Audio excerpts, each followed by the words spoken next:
Olá, vices, tudo bom com vocês? Hoje eu vim falar aqui de um clássico cult e um livro assim que entrou pra cultura pop. E eu vou logo avisando aí que numa parte do vídeo aí vai ter spoilers. Então, fiquem ligados aí. E vocês já sabem de sempre, né? Se inscrevam no canal e ativem os sininhos aí, tá bom? Pra que vocês possam receber aí todas as notificações aí, vídeos novos do meu canal. E é isso aí, vamos interagir, pessoal. É... Sem palavras pra esse livro. E realmente, assim, foi um livro que, assim, explodiu, sabe? Explodiu minha cabeça, assim. Eu, assim, pra minha surpresa, eu já tinha assistido esse filme 2 vezes. E essa foi a terceira vez que eu assisti. Então, pra minha surpresa, assim, eu gostei. Porque das outras vezes não foi uma experiência boa. E dessa vez, assim, gente, eu amei. E eu entendi exatamente, assim, qual era o pensamento do Kubrick, o diretor, e qual era o pensamento do autor, do Anthony Burgess. E, gente, a gente tem toda uma história dramática por trás da criação desse livro, dessa obra, que chama muita atenção. Por exemplo, o diretor era um obcecado, né? Pra quem não conhece o Kubrick, ele era obcecado, ele era perfeccionista, ele queria fazer o filme mais perfeito possível, o que eu admiro muito nele, na arte dele. E o Anthony Burgess, ele estava passando por uma situação muito delicada de saúde. Ele estava com uma doença no cérebro, com um tumor no cérebro, e o médico, assim, deu 5 meses para ele de vida.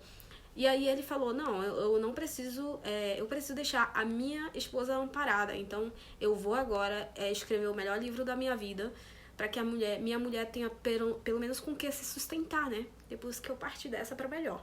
Aí ele pega e durante 5 meses ele escreve 5 livros, gente.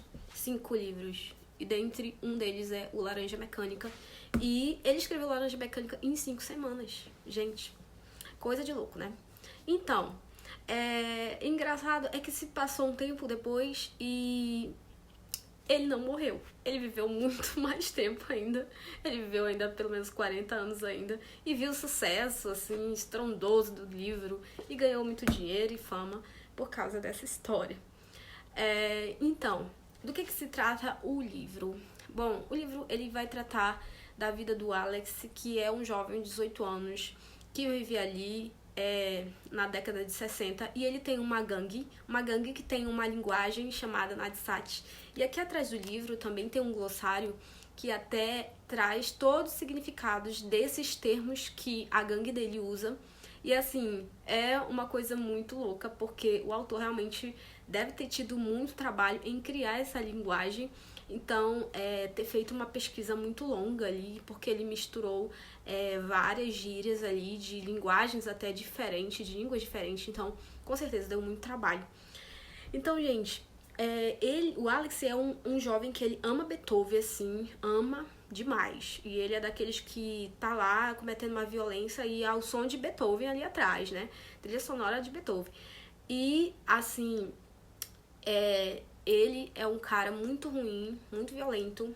Junto com a gangue dele, eles saem nas caladas da noite e maltratam mendigos, entram nas casas e assaltam e cometem violência, abuso sexual e tudo mais. E, gente, assim, e sem nenhum remorso. Então, ele é praticamente assim, digamos, ali tá um psicopata em formação. Então, o que acontece?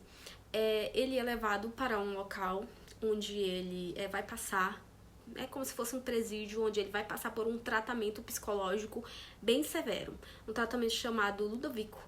E esse tratamento, pelo que eu sei, né, naquela época, né, que o livro foi escrito ali, né, ele era ficção científica e depois virou realidade, sabia? Então é um tratamento usado assim para ressocialização de psicopatas, de homens violentos, tal. E então é interessante porque esse tratamento, o Alex, né, ele ficava sentado numa cadeira, amarrado, sem poder sair, e com os olhos abertos, né, com esse negócio que colocavam nos olhos, que eu não lembro qual é o nome, não sei qual é o nome. E ele era obrigado a ver várias imagens, filmes, várias sessões de filmes diferentes, assim, da Segunda Guerra Mundial, estupro, violência, das piores atrocidades que tem. E ele que antes, né, sentia prazer em fazer aquilo, ele começa a sentir repugnância, sabe? E até sentir náusea. E realmente, as pessoas falam que esse tratamento é como se você estivesse passando pela sensação da própria morte. Então, é uma coisa pesada, é uma coisa muito violenta mesmo mentalmente para a pessoa. Então, é um condicionamento de Skinner, Pavlov. E depois a gente vai ver que, na verdade, o autor, o Anthony Burgess, ele estava fazendo uma crítica àquilo que estava sendo muito estudado naquele momento, né? Que é esse condicionamento clássico aí, o condicionamento operante e tal. E é interessante. Aí surgem várias discussões. Aí a gente já parte aqui, já sai até do mundo da psicologia e vai para o mundo da filosofia, da moral e da religião, tal, do cristianismo. Então é um debate assim muito interessante, muito pertinente, gente. E aí eu fiquei assim pensando comigo, até que ponto você condicionar um ser humano assim, propositalmente, até quando que isso é bom ou ético para a vida da pessoa, para a dignidade da pessoa. Será que eu não estou tirando a liberdade de escolha da pessoa? Entende? Então, por outro lado, as pessoas falam, a nossa vida, os psicólogos falam, né, estudiosos falam, a nossa vida ela é um eterno reforço. A gente sempre está passando por condicionamento desde criança, desde bebê. Quando a gente nasce, nossos pais já ensinam através de reforço. Então, tipo, isso não é nenhum crime. Então, por que não usar uma ferramenta como essa para ressocializar pessoas violentas, né, na sociedade? Mas só que o negócio é que o Alex, agora, né, a gente vai entrar assim em spoiler totalmente do filme, o negócio é que o Alex, depois, quando ele passa por esse tratamento, ele sai da prisão, digamos, acho que é prisão, e ele, assim, se torna uma pessoa totalmente inofensiva, uma pessoa, assim, sem crítica, uma pessoa totalmente, assim, sem opinião, assim, pra críticas, e totalmente fechado na dele, sabe? De cara todo doidão, todo violento, ele se torna a pessoa mais inofensiva do mundo, como se ele fosse uma formiguinha.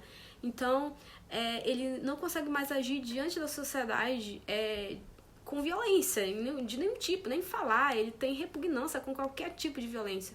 Então, isso se torna uma coisa muito incômoda até, você começa a sentir misericórdia, compaixão dele, sabe? E dó realmente dele. Quando ele tá passando debaixo de um túnel, e aí ele reencontra aqueles mendigos, reencontram ele, um mendigo lá que ele violentou outra vez, né? Encontra ele lá e começa a querer espancá-lo também, todos vão pra cima dele, ele sem defesa, sem poder se defender, sabe?